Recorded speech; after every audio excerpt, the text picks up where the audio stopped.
This story is called Patricia's Dilemma. Patricia faced the future with feelings that fell somewhere along the spectrum of anger, sadness and despair. Even if it were an exaggeration to say that her life had been falling apart ever since the death of her beloved father, some 7 or 8 years ago, it was certainly true that life had lost a lot of its sparkle.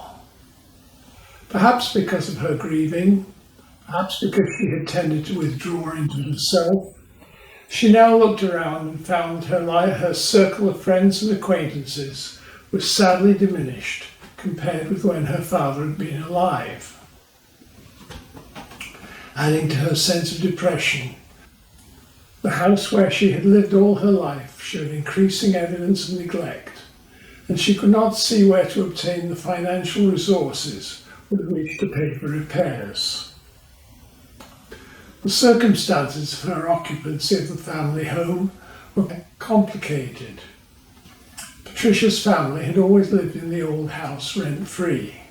They were responsible for only the running expenses and the upkeep, but the ownership of the property actually resided with a family trust. But her straitened circumstances had led to upkeep being neglected. Significant renovation was now needed.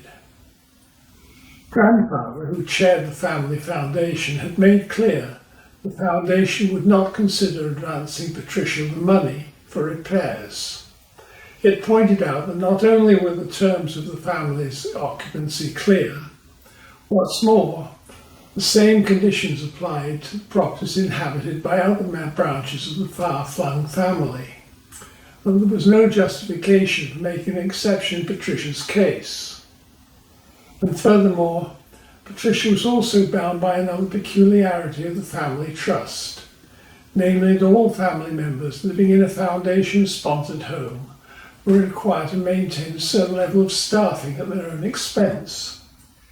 In her case, this meant paying for a gardener to maintain the garden to the standard required by the foundation.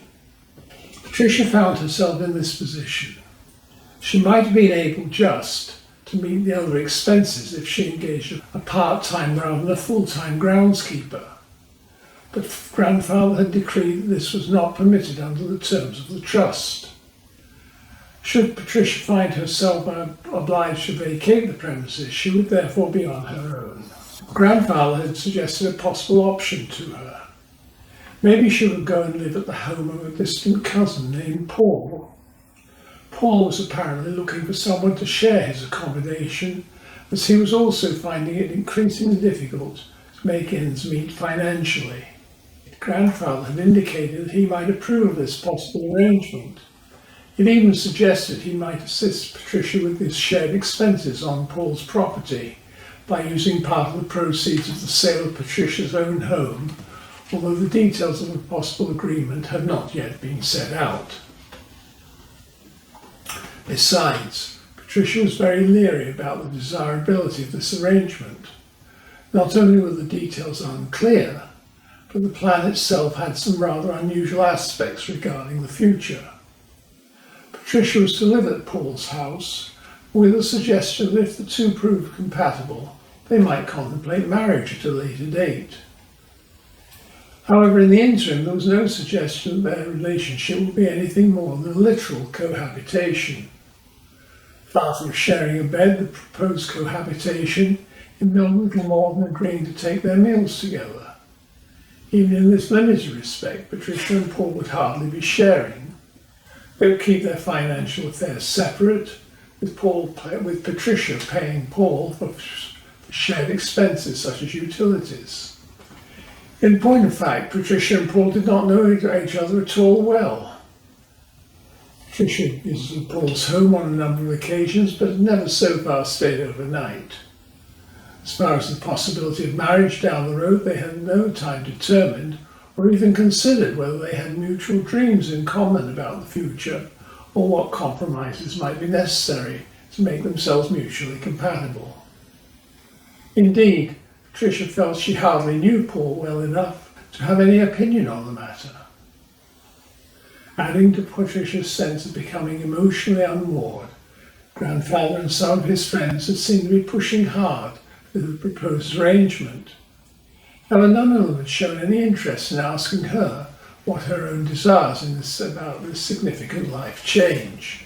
They seemed to be completely oblivious to Patricia's grief that would be occasioned by moving out of the old family home, and the sense of rootlessness that she would probably feel, at least initially, in her new surroundings. Patricia's sense of anticipating unrootedness was compounded because no one had considered which of her personal chattels it would be possible for Patricia to take with her. Paul's home was already full of his own familiar belongings. Would he be prepared to downsize to accommodate Patricia? Moreover, since Paul's home was located on the far side of the city from Patricia's present abode, she worried that the move would occasion the loss through separation of even more of her circle of friends. All this left her with a sinking feeling that the future held less the prospect of a partnership leading to marriage than the subsumation of all she had treasured in the home of Paul, whom at this stage she hardly knew. The worst of it was that Grandfather and his friends imagined a final party at the old home, following which the revellers would proceed immediately to Paul's home to install Patricia there and continue the festivities. This seemed insensitive, to say the least. Patricia did not know how she could possibly face the prospect of leaving her home for the final time in an atmosphere of carnival, when all she would want to do would be to grieve for the past. So what was she to do? Deep down, Patricia knew the only way to preserve even a modicum of independence would be, in effect, to tell Grandfather and the Foundation to shove the whole accommodation deal to where the sun never shines. She was indeed sick to death of having her whole life at the mercy of a foundation of family elders, whom she hardly knew, and whose interests centred around maintaining a network of properties in a style that reflected the social mores of wealthy Victorian colonials, rather than those of their early 21st century descendants. If she decided she really wanted out, she would not miss any of the family, including Paul. But how could she summon the courage to strike out on her own? To this point in her life, Patricia had never had to make any significant life decisions.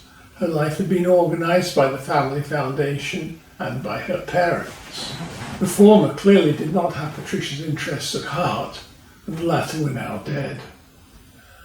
Her job at the local library would allow her to feed herself and pay just about for a very, very modest apartment.